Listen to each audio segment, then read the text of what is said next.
we heard from our two major health partners, and also joining us today is schools. Dr. Kenny, would you start us off with an update of what's going on with Iowa Central? We got some good news. We went live today. So all our students over, last 7 days to a little bit over a week, our faculty and staff, I can't say it enough of how great they were, have kind of risen to the challenge. And we now have our classes went live today. Again, a lot of good feedback from them, in regards. I think a lot of it was the students were glad to be able to see each other, even if it was social distancing through what we're using mainly in our classroom Zooms.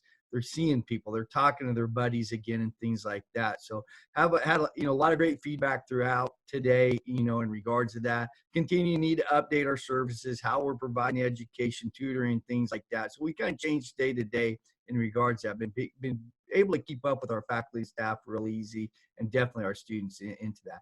We have closed our buildings to the public. We went to the minimal staff. In fact, the building that I'm sitting in, usually we probably have 50 to 60 people in the day.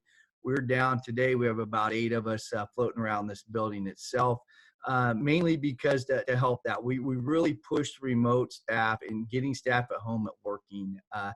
Even on the child care, we knew we would run into a lot of child care issues because we have a younger staff. But, with the medical professionals out there that have to be in, if we can get our faculty and staff at home, what are important things. So all our tech team has stepped up. We purchased a lot of equipment. So now our faculty and staff can be at home doing their jobs, just a few people within the buildings, because we got to continue payroll and different things like that as we move forward. But our incident command team meets every morning at 10 o'clock. A lot of what we're doing is adapting to the changes out there. How are we going to change in the next few weeks as we go forward with this? I know right now we're saying we're going to try to reopen April 3rd.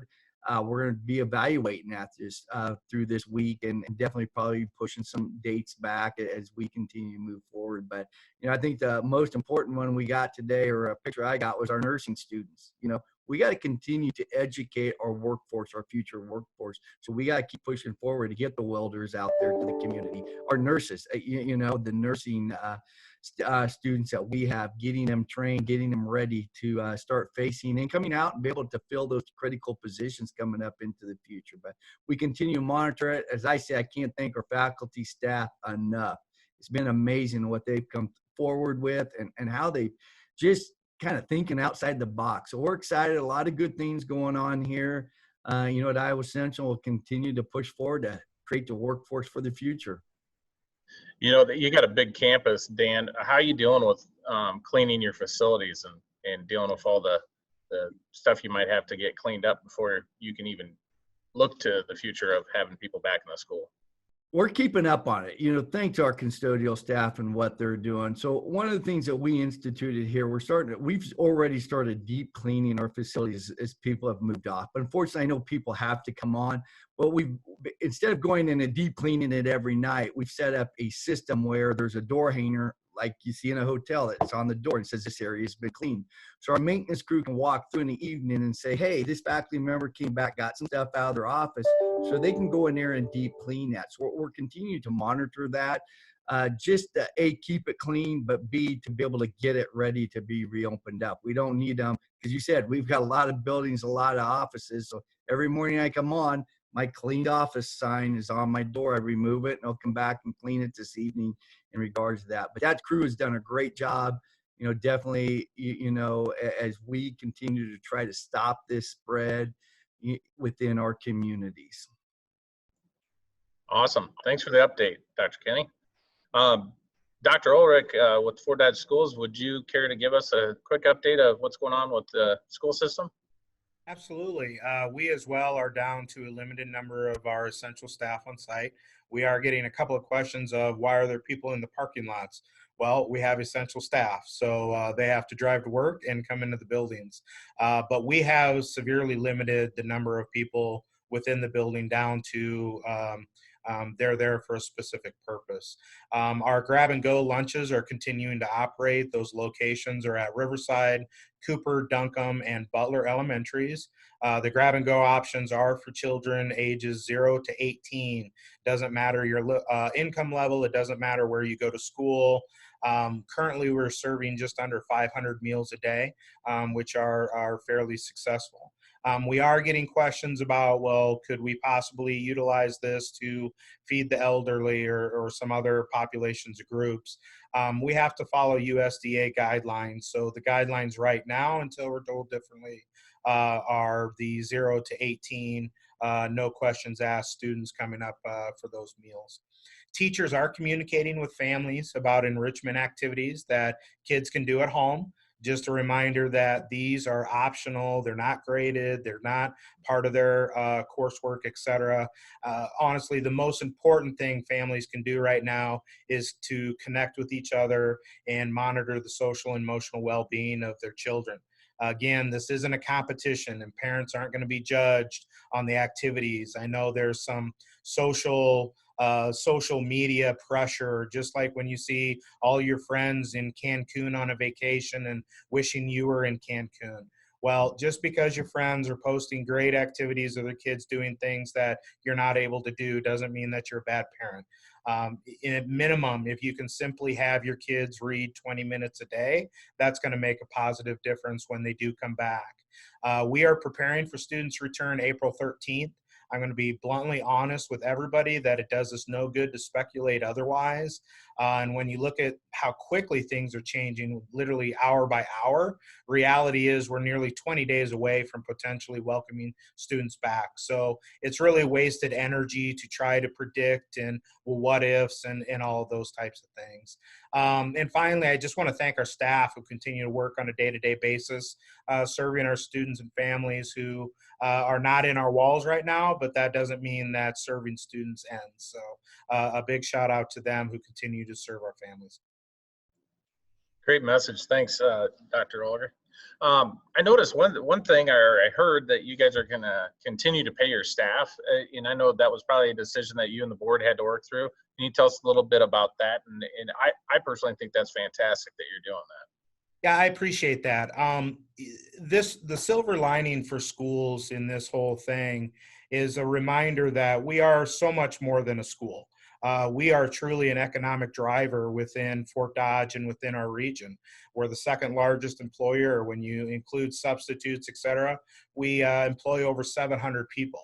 So with the ability to continue to pay our staff, as long as we continue to receive state aid and keep those folks employed on an on-call basis and continue to provide some services, if we wouldn't have taken that approach, if we can imagine a business here in Fort Dodge with 700 employees suddenly closing their doors, that would have a huge economical recession for Webster County and Fort Dodge specifically. So the board did the right thing, and I commend them for doing the right thing. And as long as we continue to receive state aid, and as long as we continue where students do not have to make up the time, we're going to continue to pay staff and keep our economy rolling as much as we can. It's awesome. Thank you. Also with us today is Mary Gibb from Fort Dodge Catholic Schools. Mary, I know you've got a lot of activities that you've been working on too. Could you give us an update? Sure, we've got this. Anyway, I'm just trying to stay as positive as possible, but I would like to really thank all of you that are on this podcast, as well as all the Webster County officials, Governor Reynolds. I mean, I really feel it's kind of brought our community together. I'm working with Jesse and Dan very closely with a lot of things, and I think it's bringing our community closer, and you know, that's not all bad either. So thank you to everybody. We have been in constant contact with our students. Our teachers have been fantastic. I mean, I'm on every email they send to the families, and they're amazing what they're sending out. We've also set up a landing page on our website so that you can just go right there. It's labeled COVID-19 and just see everything that I've sent out all in one place, so they don't have to dig through all their emails. We've also had the priests prepare some spiritual resources for our families. We're live streaming Mass, daily Mass, Sunday Mass. Also, again, working with the Fort Dodge schools, the grab and go meals that we've been able to offer our students. I don't know how many are coming, but that's just a fantastic thing to offer to our families. We're also paying our hourly employees as well. We don't have near as many as the public school, but we also believe that that's the right thing to do, and just keep the morale up at this time that is uncertain, and just keep moving forward and offer any assistance. I'm available. I've been coming in, getting textbooks, getting musical instruments, whatever the families need. I just say, send me an email and I'll get it, and I walk it out to their car and hand it to them. So just being here for them for whatever needs they need. That's great. What's St. Ed's in the Catholic school system doing with the learning while the kids are home for the next 3 weeks, or we hope that just the next 3 weeks? What are you guys doing with reaching out to your students on their learning processes? All right. Well, we're just like you guys have said, we're hoping to be back April 13th. So we're planning and preparing for just that time frame. We know that can change, but we're really stressing to our families to just take care of themselves first and foremost. Take care of them, take care of their students. Don't get so stressed out. Try to breathe, relax, slow down, connect with their family. And then, when everybody's stressed in the house, it's not going to work for mom to be trying to be a teacher when she's yelling at the kid. And we got to relax. And like Jesse mentioned, the grading isn't going to happen. We just want to keep some sort of learning going through these 3 weeks. At the elementary level, we're trying to keep up with the spelling, the math, little reading here and there, just to keep their brains working.